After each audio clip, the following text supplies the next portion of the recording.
Felix Pappalardi's career would flourish in the 1960s and 70s. While the name may not be familiar or instantly recognizable to most of you, he was instrumental in the success of a few big-name bands, with Guitar Player magazine referring to him as, and I quote, a giant among giants. He would produce and write music for the band Cream before joining the group Mountain as their bass player and co-lead vocalist. But by the 80s, his career and personal life were in a freefall. Couple that with drugs, infidelity, and guns, and well, the result is pretty devastating.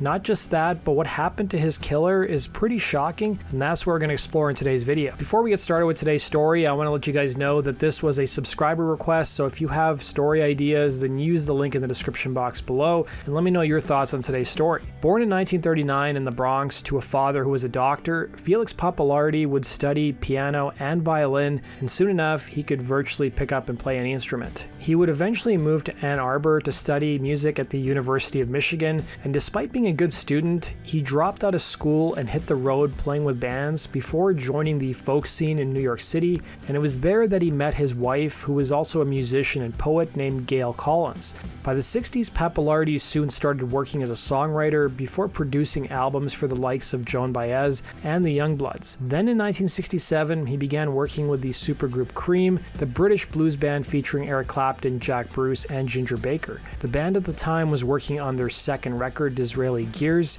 Pappalardi, who would originally be enlisted to produce the record, was also brought in to co-write a few songs with the members and his wife, including the tracks Strange Brew and World of Pain. He would continue to work with Cream on their two subsequent records, including Wheels of Fire and Goodbye, and it was by the late 60s Pappalardi would befriend and work with guitarist Leslie West, who at the time was playing in a group called the Vagrants. It was shortly after his time in the Vagrants that he would go on to form the group Mountain. Initially, Pappalardi was going to produce Mountain, but they had a vacancy in their bass player slot, so at the time he joined the group and performed with them, most notably appearing at the original incarnation of Woodstock. West would reveal about Pappalardi to an interviewer, "I couldn't believe how talented Felix was musically. I knew nothing. I learned a lot of what not to do because of him, and I learned a lot of what to do because of him." But his time in Mountain would be short-lived. He would co-write a number of their songs, including Mississippi Queen, and his wife was also credited with writing a handful of tracks too. She even designed several of the group's album covers. Mountain would continue on until 1974, and Pappalardi got back into production work, and the timing seemed to be perfect as he was now dealing with hearing issues. But by the late 70s, his career wasn't as hot as it was a decade prior, and he soon found himself doing copious amounts of drugs with his wife, while also having supposedly an open relationship with her.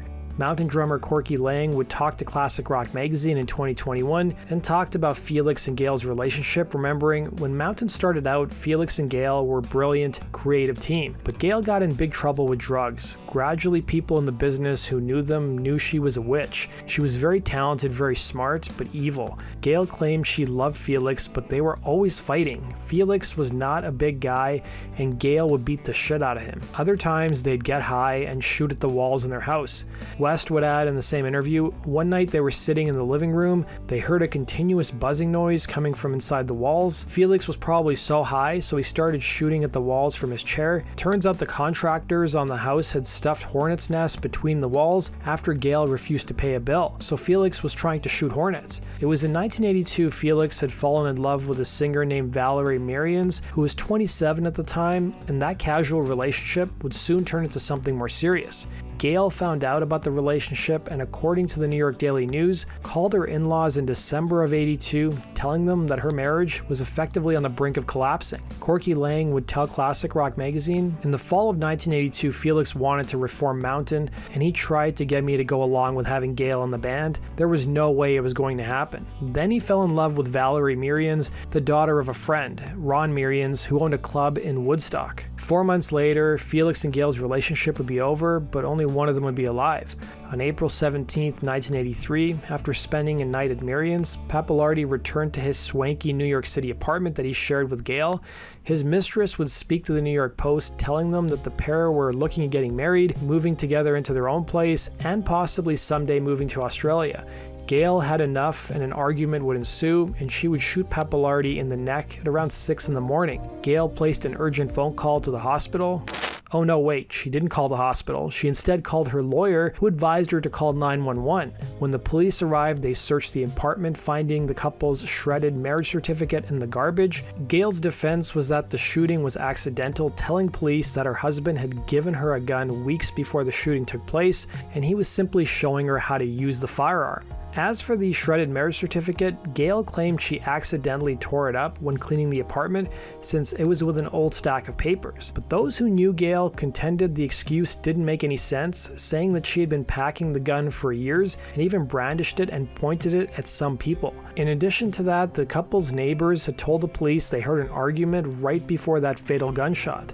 Lang would tell Classic Rock magazine about Gail's state of mind at the time, remembering that night Gail was pretty stoned on these perks, referring to Percodan, a pain reliever. Apparently they did a blood test on her and she had about 40 Percodan inside her. She was out of her mind, and she had this little Derringer pistol. At the time of the shooting, West and Lang were in a band together when they heard the news, and initially Lang found out first and broke the news to West, who really didn't believe what he was hearing because he'd previously heard that Pappalardi had overdosed 5 times and died. Lang would tell Classic Rock, "I was not surprised because I knew Felix had guns." When you have guns and drugs around, and you have jealousy, frustration, and depression, and all the things that are in that negative gray area, you're going to have a disaster. Gail, for her part, would go to trial later that year, and shockingly, she was not found guilty of second-degree murder and manslaughter. Instead, the jury found her guilty of criminally negligent homicide. The jury ended up buying her story. She sobbed on the witness stand, and at one point when the prosecutor handed her the murder weapon, she refused to even touch the firearm, telling the jury, and I quote, "I can't touch that gun," before breaking down.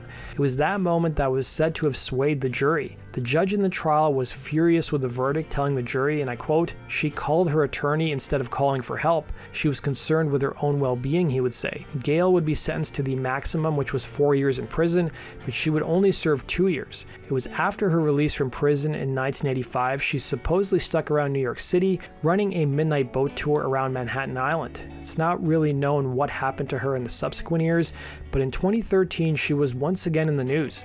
On December 6th, Collins would be found dead in Mexico by her landlord. She had told people around there that she was undergoing cancer treatment, and she was living under her middle name at the time, which was Delta. According to Classic Rock magazine, it was indicated that she may have taken her own life, as she had left instructions for her 3 cats to be euthanized, with her ashes being scattered along with hers.